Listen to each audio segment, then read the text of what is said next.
Hello friends कैसे हैं आप लोग। तो फ्रेंड्स जैसा कि आप सभी लोगों को पता है कि हमने अपनी पिछली वीडियोस में कॉम्पिटिटिव एग्जाम के बारे में डिस्कशन किया था, जिससे हमें क्या पता चला था कि हम धीरे धीरे करके अच्छे वे से किसी भी कॉम्पिटिटिव एग्जाम को अगर क्लियर कर लेते तो हम लाइफ में बहुत अच्छे लेवल पर पहुंच सकते हैं ना। और उस वीडियो में हमने ये बताया था कि हम आने वाली वीडियो में क्वांट एंड रीजनिंग के सिलेबस पर डिस्कशन करेंगे। तो दोस्तों आ गए हैं हम आज की वीडियो लेकर, जिसमें क्वांटिटेटिव एप्टीट्यूड का सिलेबस के बारे में हम इस वीडियो में डिस्कशन करेंगे। तो दोस्तों जो ये आप देख रहे हैं क्वांटिटेटिव एप्टीट्यूड है ना, ये जनरली दो पार्ट में डिवाइडेड है। सबसे पहला तो आ जाता है अरिथमेटिक एबिलिटी है ना, दो पार्ट में डिवाइडेड है, एक अरिथमेटिक एबिलिटी और दूसरा डेटा इंटरप्रिटेशन है ना। ये क्या है, दो पार्ट में डिवाइडेड है ना। क्वांटिटेटिव एप्टीट्यूड दो पार्ट में डिवाइडेड है, arithmetic ability and data interpretation. तो आइए सबसे पहले हम बात करते हैं अरिथमेटिक एबिलिटी की। तो सबसे पहला उसमें जो टॉपिक है वो है नंबर सिस्टम है ना। अब नंबर सिस्टम क्या चीज़ है, जैसा कि हमें पता है कि कई सारे टाइप के नंबर सिस्टम होते हैं ना, real number, whole number, integers, ऐसे और भी कई सारे टाइप के होते हैं। तो उसके रिगार्डिंग हम जब भी ये टॉपिक स्टार्ट करेंगे तो हम देखेंगे। फिर हम देखते हैं HCF and LCF of a number. अब HCF क्या है, हाईएस्ट कॉमन फैक्टर, और LCM है लोवेस्ट कॉमन मल्टीपल। तो इसके बारे में भी हम डिस्कशन करेंगे जब हम इसके पूरे एक एक करके टॉपिक जब लेंगे अपने नेक्स्ट वीडियोस में ना।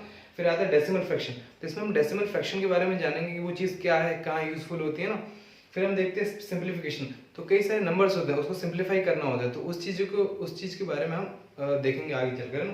फिर आता है square root and cube root. Square root और क्यूब रूट के पहले हम स्क्वायर और क्यूब को जानेंगे कि क्या वो क्या होता है, और फिर हम देखेंगे कि स्क्वायर रूट और क्यूब रूट कैसे हम निकालते हैं ना, और उसकी शॉर्टकट ट्रिक्स भी साथ साथ देखते चलेंगे।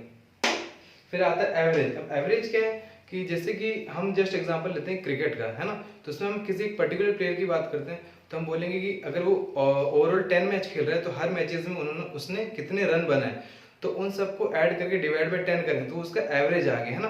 तो उसी हिसाब से हम एवरेज जब टॉपिक पढ़ेंगे तो उसमें हम अच्छे से देखेंगे ना। फिर आता है प्रॉब्लम्स ऑन नंबर है ना, तो ये टॉपिक भी हम आगे देखेंगे। फिर आता है प्रॉब्लम ऑन एजेस। अभी एजेस का क्या है कि इसमें भी आपने नोटिस किया वो कई सारे कॉम्पिटिटिव एग्जाम में ये सारे क्वेश्चंस आते हैं प्रॉब्लम ऑन एजेस, जिसमें क्या होता है कि कई सारी चीजें बताई होती है कि किसी पर्टिकुलर आपके कोई रिलेटिव है, उसका एज 5 इयर्स पहले इतना था, उससे कंपेयर में वो थ्राइस टाइम्स किसी पर्टिकुलर XYZ के, तो वो सारे उस related question problem on edges हम जब करेंगे जब देखेंगे। फिर लॉगरिथमिक, इसमें हम देखेंगे 10 के बेस और नेचुरल लॉग क्या होते हैं और उसके बारे में पढ़ेंगे। फिर आता है परसेंटेज। जैसे किसी भी चीज में हम परसेंटेज किसका कैसे निकालें वो देखेंगे, उसके कितने टाइप्स हैं, कैसे कैसे मेथड्स में आते हैं परसेंटेजेस में, तो वो हम देखेंगे ना। तब आते हैं हम profit and loss. Profit and loss जैसे कि आप सभी लोग जानते हैं कि मोस्टली बिजनेस में या कोई भी चीज़ हम परचेज करते हैं उसमें हमको पता चलता है, तो इसके बारे में कैसे फॉर्मूले क्या कैसे हम सीखेंगे, वो भी जब ये टॉपिक स्टार्ट करेंगे प्रॉफिट एंड लॉस तब हम सीखेंगे। फिर देखते हैं रेशियो एंड प्रोपोर्शन है ना। अब रेशियो प्रोपोर्शन क्या है कि जस्ट एन एग्जांपल ले लो कि बोला है किसी एक बॉक्स में 10 रेड बॉल्स हैं एंड 5 है ग्रीन बॉल्स, तो उन दोनों का रेशियो क्या है, तो वैसे रिलेटेड और उससे कई सारे और भी क्वेश्चन हम देखेंगे रेशियो एंड प्रोपोर्शन में। तो आइए देखते हैं पाइप्स एंड सिस्टम। जो 13 टॉपिक है पाइप्स एंड सिस्टम, उसमें क्या है, मान लो एग्जांपल दिया है कि 10 लीटर के टैंक है और इतने लेंथ के पाइप, कुछ पर्टिकुलर लेंथ ले लो और 10 मीटर 20 मीटर, उसमें से पानी आ रहा है, तो कितने मिनट में वो टैंक भर जाएगा, तो उस टाइप के क्वेश्चंस को हम देखेंगे पाइप्स एंड सिस्टम में। अब आइए time work and time distance. तो टाइम वर्क के कैसे क्वेश्चन आते हैं, जैसे कि हम देखते हैं किसी पर्टिकुलर बिल्डिंग, मान लो कोई एक बिल्डिंग, उसको बनाने के लिए कुछ पर्टिकुलर डेज लग रहे हैं और कुछ पर्टिकुलर मैन या वुमेन लग रहे हैं ना, लोग लग रहे हैं। तो वही चीज है, मान लो किसी पर्टिकुलर एक बिल्डिंग को बनाने के लिए 10 दिन लग रहे हैं, अगर 5 लोग काम करेंगे, तो वही अगर हम उस काम को जल्दी से करना है तो हमको मैन्स या फिर मैन वर्क बनाने पड़ेंगे है ना। तो उसके रिलेटेड क्वेश्चन टाइम वर्क, और सेम उसी हिसाब से टाइम एंड डिस्टेंस के देखेंगे कितने डिस्टेंस कवर करते हैं, कितने टाइम, वो सारे क्वेश्चन हम time work and time distance में जब हम करेंगे तब देखेंगे। अब आते हैं बोर्ड्स एंड स्ट्रीम। तो बोर्ड्स एंड स्ट्रीम क्या है कि जैसे ऐसे रिलेटेड क्वेश्चन आते हैं कि किसी मान लो फ्लो ऑफ वाटर की डायरेक्शन कुछ अपोजिट है जिस डायरेक्शन में बोट जा रही है ना, तो उसकी कितनी स्पीड हुई, टाइम वगैरह, वो सब हम बोर्ड्स एंड स्ट्रीम्स में देखेंगे। फिर आते हैं प्रॉब्लम्स ऑन ट्रेन। तो इसमें भी सेम केस है कि कोई ट्रेन पर्टिकुलर डायरेक्शन में चल रही है और मान लो दूसरी ट्रेन दूसरे ट्रैक में आ रही है अपोजिट डायरेक्शन में, उन दोनों की स्पीड दी गई है और उसमें ये क्वेश्चन पूछ कितने टाइम में वो एक दूसरे को क्रॉस कर लेगी, तो उस क्वेश्चन से related question problem on trains में आएगा ना।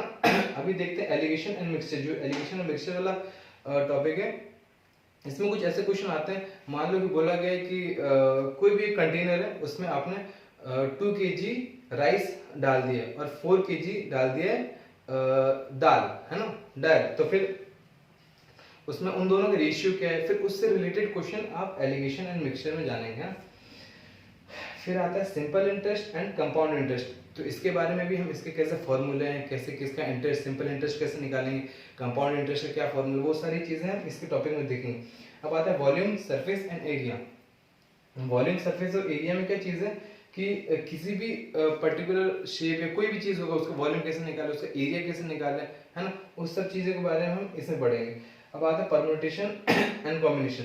जैसे मान लो कुछ एग्जांपल्स ऐसे आते हैं, मान लो एक क्लास है, अब हमको कोई इवेंट ऑर्गेनाइजर मान लो या फिर कोई टूर्नामेंट होने वाला है किसी भी चीज का, है ना, तो या फिर कुछ एनुअल प्रोग्राम कुछ भी होने वाला, डांस प्रोग्राम होने वाला, मान लीजिए एग्जांपल ले लीजिए, तो इसमें हमको बोला है कि 40 स्टूडेंट्स हैं, जिसमें 20 गर्ल्स एंड 20 बॉयज है, तो इसमें ऐसी कंडीशन दी है कि हमको 10 गर्ल्स सेलेक्ट करनी है और 5 बॉयज सेलेक्ट करने हैं, तो उसको सेलेक्ट करने के क्या चांसेस है, कैसे कैसे वो कंबाइन होंगे, है ना, तो वो सारी चीजें परम्यूटेशन एंड कॉम्बिनेशन उस टाइप के रिलेटेड क्वेश्चन आते हैं ना। क्लॉक्स एंड कैलेंडर, कैलेंडर में इस ईयर पर इस डे पर मतलब इस ईयर में इस डेट पर कौन सा डे था और फिर टाइम, मतलब उसके हिसाब से जब हम ये पढ़ेंगे तो आपको और इजीली क्लियर होगा, ठीक है। तो अभी तक हमने क्या बात की, क्वांटिटेटिव एप्टीट्यूड में 2 पार्ट्स आते हैं, पहला तो अरिथमेटिक एबिलिटी और फिर दूसरा हमने देखा है डेटा इंटरप्रिटेशन। अभी देखो हमने ये तो देख लिया अरिथमेटिक एबिलिटी क्या चीज है। अब हम देखते हैं डेटा इंटरप्रिटेशन। डेटा इंटरप्रिटेशन ये जो आपको दिख रहे हैं 4 टाइप्स या 4 टॉपिक इसमें आते हैं। एक तो क्या टेबुलेशन, मतलब ये मोस्टली क्या बिजनेस और उस सारे फील्ड में ज्यादा काम आता है, या फिर किसी भी चीज को आपको एक साथ मतलब कंपैरिजन के फॉर्म में लेना है कि अगर हम एक साथ उसको देखें तो क्या चीज कितनी ज्यादा है, मतलब वो सारी चीजों में जैसे टेबुलेशन है तो टेबल के फॉर्म में होगा, वो सारे क्वेश्चन हम देखेंगे जब हम ये सारे टॉपिक्स पढ़ेंगे तब आपको और अच्छे से क्लियर होगा। फिर आता है बार ग्राफ। बार ग्राफ आपने देखा होगा, किसी भी 2 सिटी का फॉर एग्जाम्पल कंपेयर करना है, मान लो कोई भी 2 सिटी, तो उसमें मान लो विंटर में एक डे के टाइम और एक नाइट के टाइम क्या टेम्परेचर है, तो वो दोनों टेम्परेचर को डिनोट ए और बी से समझ लो कर रहे हैं, तो ए का बार ग्राफ मतलब ग्राफ कुछ ऐसा होगा, है ना, तो मान लो ये ए और ये बी, है ना, फिर ये ए और ये बी, ए बी, है ना, मान लो ये है कोई भी सिटी, दिल्ली लिए और बी सिटी लिए हमने चेन्नई, है ना, तो ये बार ग्राफ इस फॉर्म में आपको दिखेगा ना, तो ये जब हम करेंगे तब आपको इजीली उसके बारे में पता चलेगा ना। फिर आता है पाई चार्ट। पाई चार्ट नाम से पता चल पाई है ना, तो जो पाई सर्कुलर फॉर्म में होता है उसी के फॉर्म में सारी चीजें दिखाई रहते हैं ना। पाई चार्ट कुछ इस तरह का होता है, ऐसे गोल होगा, है ना, तो इस फॉर्म में हम जब आप इस चीज को पढ़ोगे, है ना, जब हम ये टॉपिक स्टार्ट करेंगे तब आपको इजीली समझ में आएगा। फिर देखते हैं लाइन ग्राफ। लाइन ग्राफ में 2 कोऑर्डिनेट्स होते हैं एक्स एंड वाई, तो वो करते करते आपको वो भी समझ में आएगा, है ना।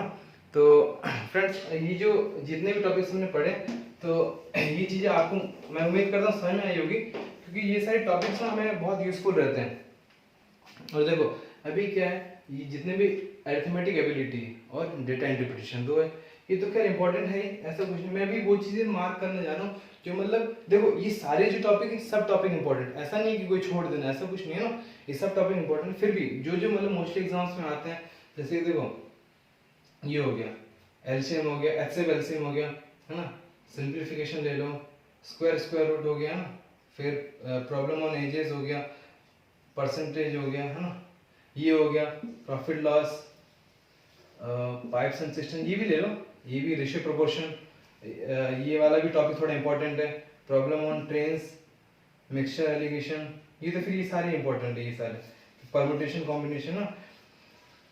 तो ये सारे क्वेश्चन जो मैंने स्टार मार्क किए हैं वो सारे क्वेश्चन आप देखेंगे, ये सारे क्वेश्चन थोड़ा मतलब ज्यादा आते हैं। देखो ऐसा नहीं कि जो क्वेश्चन मैंने जो टॉपिक्स मैंने छोड़ दिए वो क्वेश्चन नहीं आते हैं ना, वो सारे टॉपिक्स भी कवर अप होते हैं कई सारे एग्जाम पर, डिपेंड करते हैं, जैसे रेलवेज के एग्जाम है, एसएससी की एग्जाम है, बैंकिंग की एग्जाम है, तो सबके रेशियोज अलग है ना, कि किस एग्जाम में कुछ कुछ क्वेश्चन पूछेंगे ज़्यादा, किस एग्जाम में कुछ कुछ क्वेश्चन ज़्यादा क्वेश्चन पूछेंगे ना।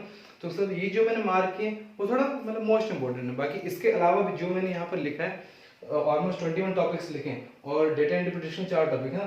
तो अरिथमेटिक एबिलिटी में और भी कुछ टॉपिक्स हैं ना, तो वो भी हम जब देखेंगे जब साथ साथ करते चलेंगे ना। तो फ्रेंड्स आज की वीडियो में बस इतना ही। बाकी हम अपनी आने वाली नेक्स्ट वीडियो में रीजनिंग के रिलेटेड डिस्कशन करेंगे, उससे क्या सिलेबस है, क्या आगे यूजफुल होने वाला है ना। तब तक के लिए फ्रेंड अगर आपको कोई भी डाउट है, कोई भी क्वेश्चन है, तो आप हमारे कमेंट सेक्शन में कमेंट कीजिए। तब तक के लिए सेफ रहिए, हेल्दी रहिए, फिट रहिए। मिलते हैं हम आपसे अपनी नेक्स्ट वीडियो में, तब तक के लिए गुड बाय।